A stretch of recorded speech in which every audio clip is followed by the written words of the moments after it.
Good morning friends and welcome to the pre-market view. We've seen some pullback in the US markets over the weekend. So both Nasdaq and Dow were up anywhere from 0.41 to almost about 0.11%. Even European markets were up anywhere from 0.6 to almost about 1.5%. And when we look at the Asian markets today morning, both Nikkei, Hang Seng and some of the other Asian markets are trading with decent gains, and SGX Nifty is suggesting that we are going to open up about 35 to 40 points. In terms of flows, FIs were net sellers in the cash market to the tune of 188 crore. However, domestic institutions were buyers to the tune of about 907 crore. And in the index futures, we've seen buying by the FIs to the tune of about 254 crore. So the overall sentiment has turned for better. We've seen some progress on the monsoon front, and there are high expectations that the government will be able to push through certain important reforms, and particularly the GST bill, which is likely to be taken up in the monsoon session. So the overall sentiment continues to be good. So we should be trading with an upward bias. On that note, let me invite our F&O expert to take you through important F&O cues and ideas that we can have from the derivative side. Good morning friends, we'll give analysis on derivatives. In Friday's trading session, it was the first day of the July series where market started up with on a positive note, and then it continued to inch higher, making new intraday high. And it was a bulls which came back with a bang. In the last 4 to 5 trading sessions, we have seen a constant up move by the market after seeing a sharp rise post the big exit.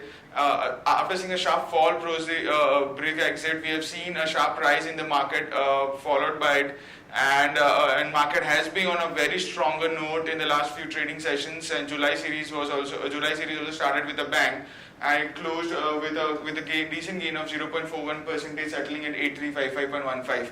On the open interest terms, 2.15% was added in the open interest, which was a bit on the longer side, while cost of carry decreased from 5.24% to 4.35%. Put call ratio was more or less have increased by 4 basis points from 0.94 to 0.98. In line with the market going up, we do see an increase in the put call ratio, and that did happen. We have seen significant amount of put writing taking place, while call option have seen very minor positions. As since it's the start of the July series, we don't see much of the unwinding in the call options. However, the only way to judge the positiveness is if we see very less build up in the call option.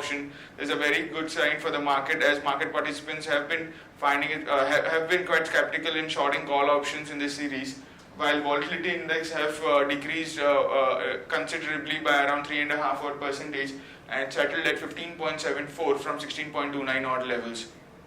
Now on the options activity, 8,400 call option I've seen an unwinding of 5%, which is quite noteworthy. As mentioned earlier, we hardly see any unwinding in the call option, at least in the start of the series, unless until if the momentum is very much on the stronger side.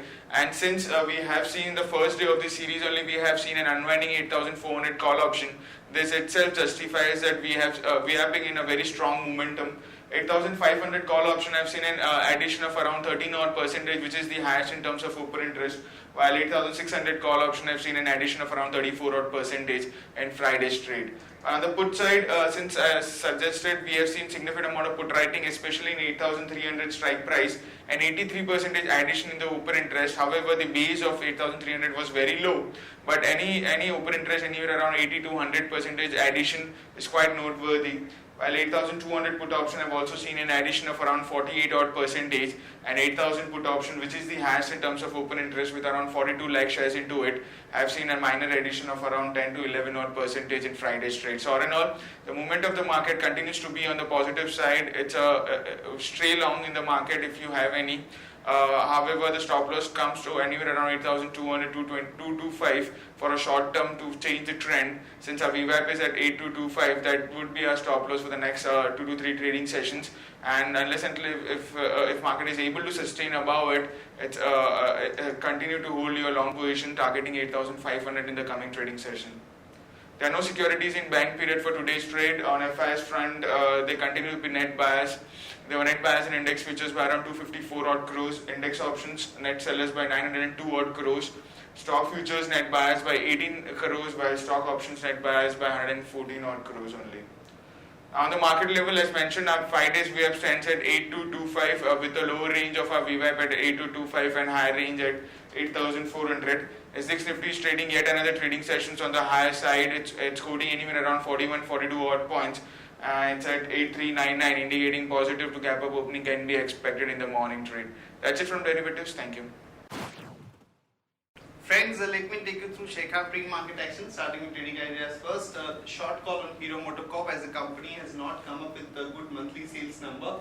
Their number came in at about 5,49,533, which were up about 1.3%, so way below market expectations. So one can short Hero MotoCorp with a stop loss of 3220 and a target of about 3100 to about 3070. TVS Motors on the other side came out with good set of numbers there. Overall volume growth was about 11.3%. This is particularly on the back of the growth in the mopeds and the scooter segment. So one can really go long there. The stop loss of 305 and a target of about 320 to about 326. And in other news and developments, government is likely to release first installment of bank recapitalization fund in 2 weeks' time. Prices of complex fertilizers will be slashed by up to rupees 4,000 per ton. Asian Development Bank and IFC and GIC have queued up for a 3,771 crore IDBI QIP. NMDC to buy back shares worth about 7,528 crore through a tender offer route at a price of about 94 rupees per share. Reliance and SBI would form a JV to set up a payment bank, where Reliance is going to hold about 70%. Alcam gets tentative note from US FDA for one of the drugs used for the treatment of the high BP. SBI sells 5% stake in NSE for about 911 crore, which values NSE at about 80,200 crore. So watch out for some positive implications for companies like IFCI, which also has a stake in NSE. IFC to invest about 134 crore in future consumer enterprise. Finance Ministry to issue cabinet note on listing of PSU insurers. Indian Hotel sells 5.1% stake in Balmond, around 332 crore to retire its debt. GP account is an NPA and banks may invoke SDR as per the indications from SBI. Dr. Reddy is said to complete the remediation work to seek US FDA re-inspection this month. Sun Pharma also has called for re-inspection somewhere in July, so watch out for some action in those two counters. GMR to sell transmission project to Adani for 100 crore, and FTC receives 2 minor observations from US FDA for Waluj plant. Here is a list of stocks with positive and negative bias. Stocks with positive bias are UPL, IndusInd Bank and Cipla. Stocks with negative bias are Arvind, Jet Airways and Voltas. Stocks for investment that we like at this point of time are Britannia, HDFC Bank, Maruti, Ultratech Cement and Sun Pharma. That's it from all of us, friends. Have a good trading session and see you tomorrow at the same time.